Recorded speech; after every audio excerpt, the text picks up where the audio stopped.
Goeienaand en baie welkom is ons goeie nuus om 7, die 4de Februarie 2026. Hoop dat dit met elkeen baie goed gaan. Ons is besig met so 'n reeksie wat ons doen uit rit en vanaand is ons by rit 3, hoofstuk 3. En ons gaan dit so net nou so 'n bietjie saam lees, maar kom ons vra net vir die Here se leiding.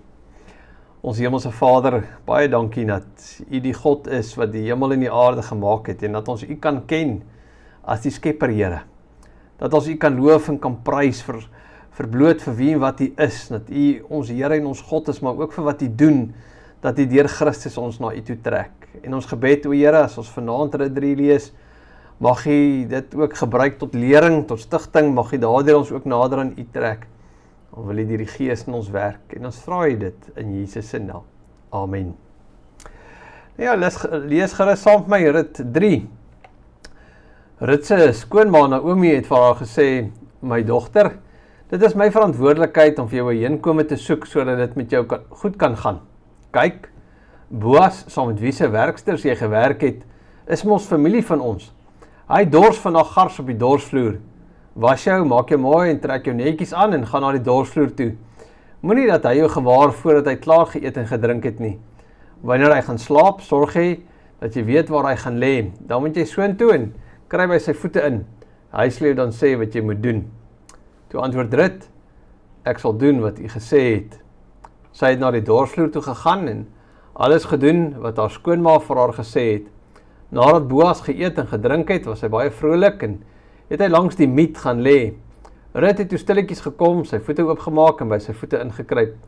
Toe hy in die middel van die nag wakker skrik en omdraai, was hy baie verbaas toe hy 'n vrou by sy voete gewaar. Hy vra toe vir haar, wie is jy? En sy antwoord, ek is Rut. Ek is van U afhanklik en U is my losser. Neem my nou onder U beskerming. Hy sê toe, mag die Here jou seën, my dogter, wat jy nou doen, naamlik dat jy agter geen jong man, arm of ryk aanloop nie, is baie beter as die liefde wat jy in die begin aan jou skoonma bewys het. Nou, ek wil ons self so 'n bietjie hier in die rede val met vers 9, ek is Rut, ek is van U afhanklik en U is my losser, neem my nou onder U beskerming.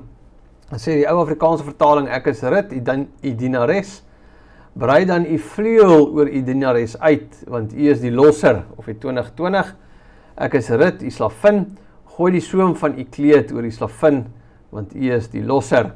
Kom ons lees verder. Dis nou nog steeds Boas in die woord, dan sê hy, moet nou nie verder bekommerd wees nie, my dogter. Alles wat jy vir my vra sal ek doen, want al die mense weet dat jy 'n goeie vrou is. Dit is waar dat ek jou losser is, maar nou is dit ook so dat daar 'n ander losser is wat nader familie is as ek. Slaap vandag hier, as hy dan môreoggend bereid is om as jou losser op te tree, goed. Maar as hy nie wil nie, sal ek so seker as die Here leef as losser optree. Bly hier tot môreoggend. Sy het toe by sy voete bly lê tot die oggend, maar voordat dit lig genoeg was om iemand te herken, het sy opgestaan, want, het Boas gesê, dit moet nie bekend word dat 'n vrou na die dorsvloer toe gekom het nie. Hy het ook gesê, bring die Charlie wat jy om jou het en hou dit oop. Sy het oopgehou en hy het 26 kg gars vir haar daarin afgemeet en het op haar rug getel. Sy is toe stad toe en sy het na haar skoonma toe gegaan. Sy vra toe vir dit, hoe het dit gegaan, of hoe het dit toe gegaan, my dogter? Sy het haar vertel wat Boas alles vir haar gedoen het en gesê, hy het vir my hierdie 26 kg gars gegee, want hy het gesê, ek mag nie met leë hande by my skoonma aankom nie. Naomi sê toe, wag maar en kyk nou wat gaan gebeur, my dogter. Die man sal beslis nie vandag rus, voordat die saak afgehandel is nie. Nou rit 3, hoofstuk 3 is een van die mees fyne, gespanne en eintlik baie keer ook iets van 'n misverstaande hoofstuk in die Ou Testament. Want as ons bietjie na die oppervlak kyk, dan lees ons van 'n nagtelike ontmoeting op 'n dorsvloer en van voete wat oopgemaak word, van 'n vrou wat by 'n man lê en sonder konteks kan dit bietjie skokkend en vreemd klink. Maar as ons hierdie verhaal lees binne in sy verbonds, kulturele en teologiese konteks, dan ontvou daar eintlik iets van 'n mooi en 'n hoopvolle verhaal van geloof en verlossing. Want hierdie hoofstuk gaan nie, en ek dink dit is belangrik dat ons sommer aan die begin van mekaar sê, hierdie hoofstuk gaan nie oor verleiding nie, maar oor oorgawe. Dit gaan nie oor manipulasie nie, maar oor vertroue, nie oor menslike slimheid nie, maar oor die Here se pad na rus. In die verhaal word hierdie figuur van 'n losser, dit kom baie sterk na vore En dit berei dan ook vir ons die pad voor na die groot losser, Jesus Christus. So, net so in 'n paar sinne die agtergrond net weer, die verhaal speel af in die tyd van die rigters, 'n geestelike onstuimige tyd. Naomi het uit Moab uit teruggekeer as 'n vrou sonder 'n man, sonder seuns en sonder toekoms. In Rut 2 begin die Here wys dat hy voorsien deur Boas. En nou verskuif die fokus nie meer van oorlewing nie. Hoofstuk 1, Mara was bitter. Hoofstuk 2, daar begin oorlewing kom. Hoofstuk 3, nou is daar 'n bietjie hoop. Nee, so dis van hierdie bitterheid na oorlewing na hoop. Naomi sê in hoofstuk 3 vers 1 dat my dogter, sal ek nie vir jou 'n rusplek soek waar dit met jou kan goed gaan nie. En hierdie rusplek gaan nie net oor 'n plek om jou kop neer te lê nie. Dit gaan oor 'n plek wat gaan oor 'n vaste plekkie binne in die Here se verbond, 'n lewe onder sy sorg. En nou lees ons in hoofstuk 3 van Naomi wat vir Rut 'n plan gee. Sy moet was en salf en aantrek en dis iets van daai oorgang is nie meer rou nie, maar hoop, nee. En hierdie handeling is nie verleiding nie, maar voorbereiding vir wat gaan gebeur.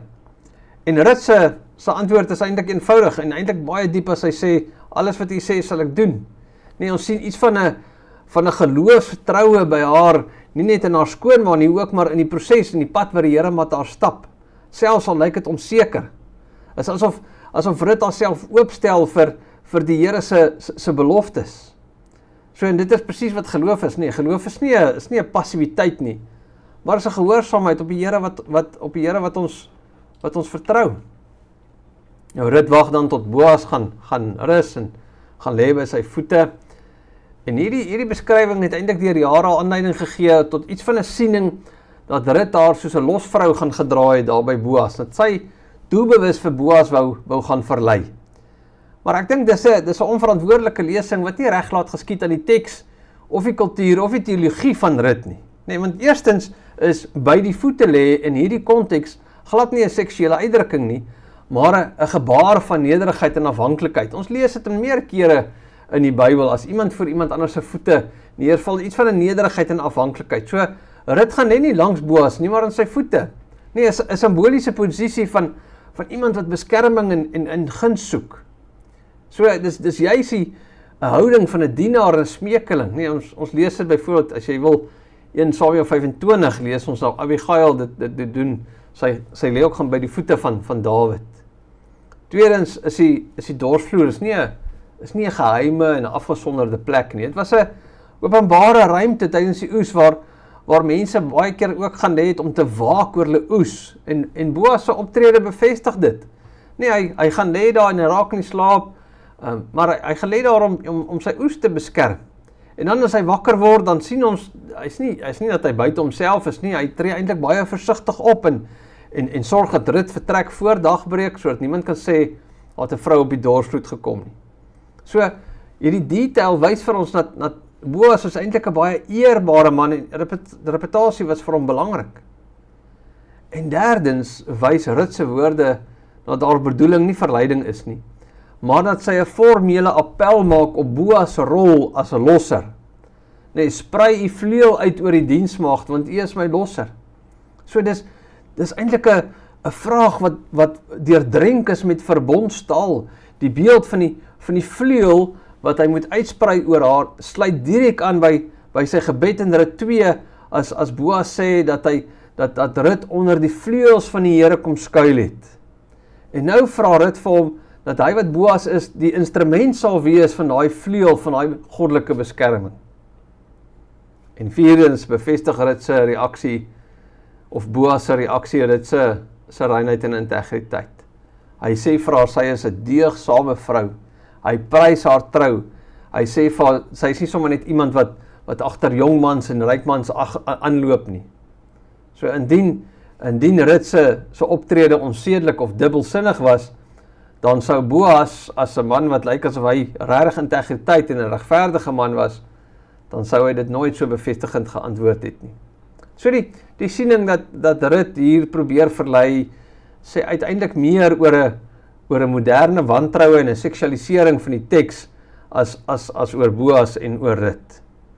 Want die teks word eintlik dan so 'n bietjie vuil gemaak terwyl dit eintlik 'n verhaal van moed en geloof is. Rut kom, sy eis niks, sy vra nie, sy manipuleer nie, sy vertrou. Haar optrede is eintlik iets van 'n geloofsbelijdenis in aksie, om haar toekoms neer te lê aan die voete van haar losser.